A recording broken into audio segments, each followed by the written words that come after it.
Captain Kim's fingers tightened around the edge of his command chair as he stared at the scanner readings. His blue skin paled slightly, a sign of stress among his species. The unknown vessel had appeared without warning, somehow bypassing the Galactic Union's most advanced early detection systems. "Sir, the vessel is still ignoring all standard greeting protocols," Officer Lee reported, her voice steady despite the tension filling the bridge of the Stellar Guardian. Her six-fingered hands moved quickly across the control panel, trying different communication frequencies. The main view screen flickered as the scanned results finally processed. The ship was unlike anything in their database, sleek and angular with visible weapon ports along its hull. Most concerning were the energy readings, which suggested propulsion and shield technology far beyond what should be possible for a newly discovered species. When the species identification appeared at the bottom of the screen, Officer Pack at the science station gasped audibly. "Human? That can't be right." Kim stared at the designation. Humans were primitive creatures from a small blue planet in a remote arm of the galaxy. They had been observed for decades, a species still fighting among themselves, barely able to reach their own moon. The Union had categorized Earth as a pre-contact civilization, at least a century away from developing faster-than-light travel. "Run the scan again," Kim ordered. Officer Pack shook his head. "I've already run it 3 times, sir. The genetic markers are conclusive. That ship is crewed by humans." The communication panel on Kim's chair chimed with an urgent message from Union Command. The text scrolled across his private screen. "Priority ALPG. Monitor only. Do not engage." Repeat. "Do not engage." Kim frowned. Such caution was unusual for Union Command. Typically, unknown vessels entering Union space would be intercepted and escorted to the nearest station for processing. Something about this situation had the highest levels of government concerned. "Sir," called Navigation Officer Jin, "the human vessel is changing course. It's heading deeper into Union territory, at high speed." "Match their course and speed," Kim ordered. "Maintain distance. Do not approach within weapons range." As the Stellar Guardian adjusted its trajectory, Kim accessed the ship's database. He pulled up the files on Earth and its inhabitants, reading through the observation reports compiled over the last 50 years. The Union had been monitoring Earth since detecting their first radio signals, watching as humans developed basic computers and crude rocket technology. The reports consistently described them as emotional, unpredictable, and prone to violence among their own kind. The last report, filed just 2 years ago, had recommended continued non-interference.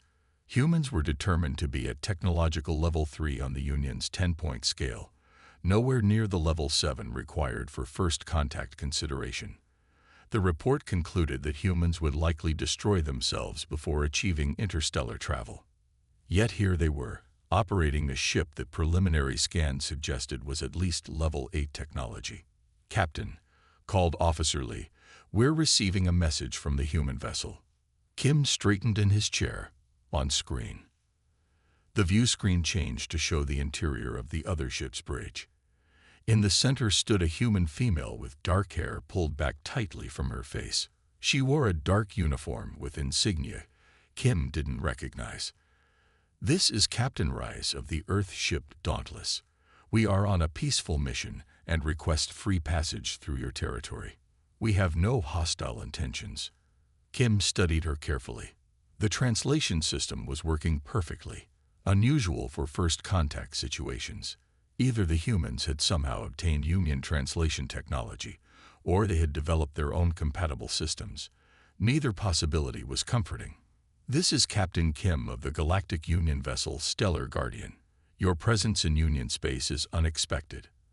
Our records indicate your species has not yet developed interstellar travel capability." Captain Rice smiled slightly. "Your records are outdated, Captain Kim. We've made significant advances in recent years."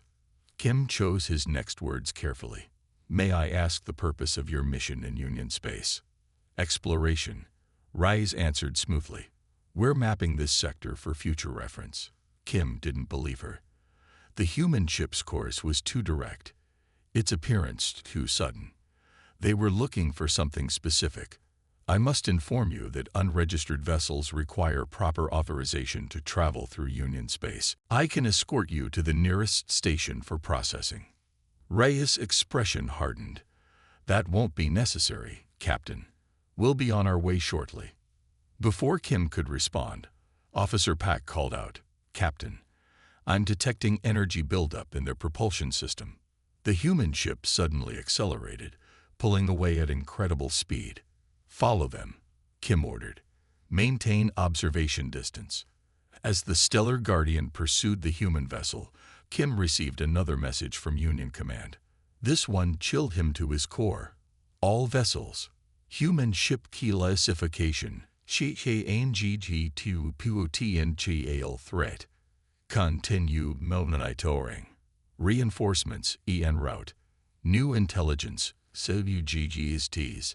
Human ends AHVBENDLIBRATLI suoncealing technological advancement. Kim remembered the dismissive tone of the observation reports, how the Union experts had laughed at human warfare, calling their nuclear weapons primitive and their space vessels clumsy. Those same reports had praised human creativity and adaptability, but concluded these traits were insufficient to overcome their violent tendencies. As he watched the human ship maneuver with impossible precision through an asteroid field ahead, Kim realized the terrible truth. The Union hadn't been observing a primitive species all these years. They had been watched by a clever one, a species that understood the value of appearing harmless while preparing for their entrance onto the galactic stage. The humans hadn't announced themselves. They had simply appeared in a warship, deep in Union territory, with technology that shouldn't exist. Whatever they were searching for, Captain Kim suddenly felt certain of one thing. The Union had gravely underestimated humanity. Admiral Park stood at the center of the Union Command's strategic operations room, his normally calm demeanor replaced by barely controlled frustration. 6 large screens surrounded him, each displaying the tracking data from different Union vessels following the human warship. I asked a simple question, Park said, his voice low but intense. How did they advance so quickly? The room fell silent. No one had a satisfactory answer. Humans had been under observation for decades, categorized as a Level 3 civilization, still struggling with basic space travel. Yet the vessel they were tracking displayed technology that even some Union members hadn't mastered. Intelligence Officer Choi stepped forward, her slender frame dwarfed by the Admiral's imposing presence. The ship is heading directly toward the Rigel sector, sir. Its course hasn't deviated by even a fraction of a degree since entering our space. That's not random exploration, Park muttered. They know exactly where they're going. Yes, sir, Choi agreed. And the Rigel sector contains 3 restricted research facilities. Based on the ship's trajectory, I believe they're heading toward Research Station 17. Park's eyes narrowed. What's at Station 17? Choi hesitated, glancing around at the other officers. I'll need to access classified files to confirm, sir. Do it, Park ordered. While Choi worked at her terminal, reports continued to flow in. The human ship, which had initially identified itself as the Dauntless to Captain Kim, but was now transmitting as the Intrepid, maintained its course through Union space, ignoring all communications. The diplomatic vessel Peaceful Envoy had arrived with its military escorts, positioning itself near the human ship's projected path. Its mission was to establish peaceful contact before the situation escalated further. Meanwhile, across the galaxy, the Union Council was in emergency session. Representatives from 57 species debated the appropriate response to this unexpected human incursion. We should destroy the vessel immediately, argued the Tellarite ambassador, his tusked face flushed with anger. Humans are violent and unpredictable. This is clearly the first step in an invasion. That's ridiculous, countered Ambassador Sun of the Arcturian delegation. One ship doesn't constitute an invasion. We must attempt diplomacy first. What bothers me, said the city representative, her crystalline form shimmering under the council lights, is how they achieve this technological leap without detection. Our observation posts on their moon and Mars reported nothing unusual. Back in the command center, Officer Choi returned to Admiral Park's side. Sir, I've accessed the Station 17 files. 3 months ago, they intercepted what they classified as a human spy vessel near the outer boundary. 5 humans were taken into custody for questioning. Park's expression darkened. Why wasn't this reported up the chain? The station director classified it as a routine security matter, sir. The humans claimed to be a scientific expedition, but their vessel contained scanning equipment designed to penetrate our security shields. Before Park could respond, one of the communication officers called out, Admiral, the peaceful envoy has established contact with the human vessel. The main screen switched to show the bridge of the diplomatic ship. Commander Song, the mission leader, stood before the communication array. Opposite her on the split screen was the stern face of a human female. This is Captain Reyes of the Earth vessel Intrepid, the human stated firmly. We have no hostile intentions toward your Union, but we will complete our mission. Commander Song's voice was measured and diplomatic. Captain Reyes, your presence in Union space without authorization violates several interstellar protocols. Please allow us to escort you to the nearest starbase for proper registration and processing. Reyes' expression didn't change. That would delay our mission, which is time-sensitive. We request free passage. I'm afraid I cannot grant that request. Song replied. If you continue on your current course, we will be forced to take action. The warning went unheeded as the human ship maintained its speed and heading. Commander Song, acting without direct authorization, activated the diplomatic vessel's tractor beam, a non-destructive method to halt the intruder. What happened next stunned everyone watching. The human ship executed a series of maneuvers that should have been physically impossible, rolling and pivoting in ways that defied the normal limits of inertia. The tractor beam, designed to hold vessels 10 times the human ship's size, slid off harmlessly. Impossible, whispered one of the technical analysts. Their inertial control technology must be centuries ahead of what we thought they had. Captain Ray's face reappeared on screen, her expression now cold and determined. This is a recovery mission. Interference will be considered an act of war. The transmission cut off abruptly. Admiral Park turned to his communications officer. Contact Station 17 immediately. Tell them to prepare for possible hostile contact, and get me a direct line to the Council. Sir, Officer Choi interrupted, her voice urgent. We're detecting unusual energy readings from the human vessel. They appear to be charging weapons systems unlike anything in our database. Park stared at the tactical display, watching as the human ship continued its unwavering course toward Station 17, now flanked by Union vessels that suddenly seemed inadequate. They came for their people, he realized aloud. This isn't an invasion. It's a rescue mission. The implication was clear and disturbing. Not only had humans developed technology far beyond what the Union believed possible, but they had also maintained a network of intelligence sophisticated enough to locate their captured comrades in the vastness of Union space. As Admiral Park prepared to address the Council, he couldn't shake the feeling that this single human ship was just the beginning. That somewhere beyond Union space, humanity was waiting, watching, and far more powerful than anyone had imagined. Director Hand's hands trembled as he scrolled through the classified files. The small office in the heart of Union Intelligence Headquarters felt suddenly too small, too confined. What he was reading changed everything they thought they knew about humans. This can't be real, he muttered, but the evidence was overwhelming. His assistant, Officer Min, stood quietly by the door. Sir, the report has been verified 3 times. The humans have been salvaging our abandoned technology for at least 27 years. Han looked up, his eyes wide with disbelief. How did we miss this? We've had observation posts throughout their solar system. They were careful, Min explained. They never salvaged anything close to their home planet. Our analysts believe they discovered one of our decommissioned research vessels near their outer solar system, what they call the Kuiper Belt. Han continued reading. The intelligence report detailed how humans had discovered the derelict Union vessel and, instead of reporting it through the observation channels the Union believed were monitored, had secretly transported it to a hidden facility on Mars. There, they had methodically taken it apart, studied every component, and begun the process of understanding technology centuries beyond their development level. And these 5 humans at Station 17? Han asked. Min nodded. They weren't exploring randomly. They were specifically searching for their missing research team, the same team we classified as spies and imprisoned 3 months ago. Han pulled up the file on the human prisoners.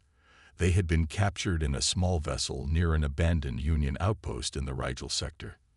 Their ship contained advanced scanning equipment that the station director assumed was designed to penetrate Union security shields. Under questioning, the humans claimed to be a scientific expedition, but their equipment and knowledge of Union technology made that claim suspicious. Did anyone actually verify their story? Han asked. Min looked uncomfortable. No, sir. The station director classified it as a routine security matter. A routine security matter, Han repeated slowly. And now we have a human warship with technology that shouldn't exist heading directly toward that station. The emergency alert system suddenly blared throughout the facility. What now? Han demanded. Officer Min checked his communication device. Sir, Captain Rice has disabled 2 Union vessels that attempted to block their path.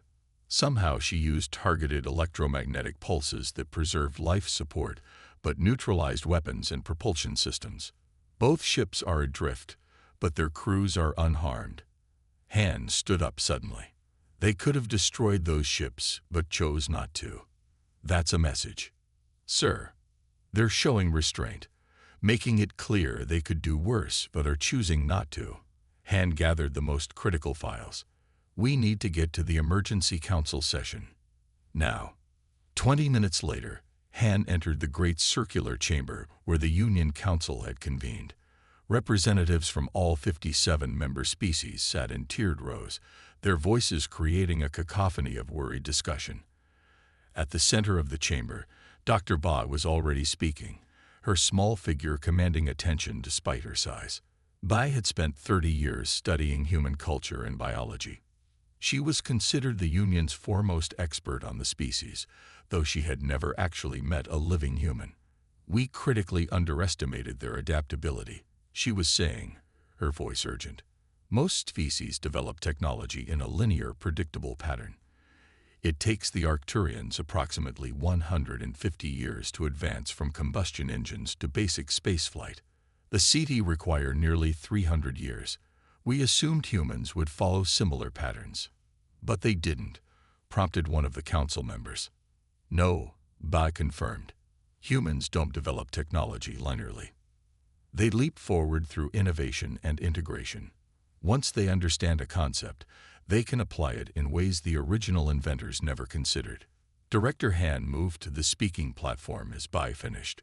Council members, I have reviewed the intelligence files. The human vessel is on a rescue mission. They're attempting to recover 5 of their scientists who were captured near Station 17 3 months ago. A murmur ran through the council chamber. Is this true? Demanded the Tellarite ambassador. We're holding human prisoners. Han nodded grimly. They were classified as spies, but given what we've learned about their technological capabilities, I believe they were exactly what they claimed to be, a research team studying an abandoned Union outpost. If they've been salvaging our technology for decades, why reveal themselves now? Asked Ambassador Sun. Why not continue their covert operations? Because their people were taken, Han answered simply. Everything in our psychological profiles of humans suggests they place extraordinary value on individual lives. They came for their people, regardless of the risk. The chamber doors opened again, and Admiral Park entered with Officer Choi. Their expressions were grave. Admiral, what news from the pursuit? Asked the council leader. The human ship continues toward Station 17. Park reported. They'd disabled 2 more vessels that attempted to block their path, again using non-lethal methods. "And the station?" asked Han. "We've ordered them to prepare the human prisoners for possible transfer," Park said. "But the station director is resistant." "Resistant?" Han's voice rose. "On whose authority?" "His own," Park replied. "He believes the humans represent a significant intelligence opportunity and doesn't want to lose his subjects." Choi stepped forward then, her face pale. "Council members, we've received new intelligence that I believe you must hear immediately." The council leader nodded permission. "Our deep space monitoring stations have detected unusual activity in the vicinity of Earth's solar system," Choi said. "Multiple vessels with the same energy signature as the Intrepid have moved into holding positions just outside their home system." "How many vessels?" asked the CD representative. Choi swallowed hard. "At least 27, possibly more. Early analysis suggests they're waiting. If Captain Rice fails to return, Earth apparently has an entire fleet of warships ready to deploy." A stunned silence fell over the chamber. The implications were staggering. Humans hadn't just built one advanced ship. They had built dozens, perhaps more. And they had done it all while the Union believed them to be primitive, squabbling creatures barely capable of reaching their own moon. "We need to resolve this peacefully," Han said into the silence. "If these vessels share the Intrepid's capabilities, a conflict would be devastating." As the council began debating emergency measures, Han stepped aside with Dr. Ba. "In all your studies," he asked quietly, "what does human history tell us about how they'll respond if we harm their people?" Va's eyes were serious. "Their entire history is filled with examples of disproportionate response when they believe their people have been wronged. They call it leaving no one behind. If we harm those prisoners, or if Captain Rice fails to return." She didn't need to finish the sentence. Han nodded grimly. The Union had made a catastrophic error in judgment. They had been watching humans for decades, believing themselves to be the advanced observers studying primitive beings. Only now did they realize that all along, the humans had been watching back. The human warship Intrepid dropped out of faster-than-light travel near Station 17, its sleek hull reflecting the light from the nearby star. Inside the research facility, alarms blared as sensors detected the unauthorized arrival. Director Kang stormed onto the command deck, his face tight with anger. "Status report. The human vessel has taken up position 5,000 kilometers from the station," reported Security Chief Rowe. "They're just waiting." Kang's eyes narrowed. He had received the communiques from Union Command, but he had no intention of surrendering his human specimens. In the 3 months since their capture, his team had learned valuable information about human physiology and psychology. More importantly, the humans had begun to reveal insights into how they had developed their advanced technology. "Deploy the defense grid and contact all Union vessels in the sector," Kang ordered. "I want every ship here immediately." Within hours, 30 Union ships had arrived, forming a protective blockade around Station 17. The human vessel remained motionless, its weapon systems inactive but ready. Kang opened a communication channel to the Intrepid. Captain Rice appeared on screen, her expression calm but determined. "You're outnumbered and outgunned, Captain Rice." Kang transmitted with confidence. "Stand down immediately and prepare to be boarded." Rice smiled slightly. "Director Kang, we have only one request. Return our 5 crew members, and we'll depart peacefully. No further action will be taken against your station or the Union. Your crew members are being held legally under Union security protocols," Kang replied. "They were caught spying on a restricted facility. They were a research team investigating an abandoned outpost," Rice countered. "An outpost your own records show was decommissioned 15 years ago." Kang was taken aback by her knowledge of Union records, but didn't let it show. "Regardless, they entered Union space without authorization. They will face proper judicial proceedings."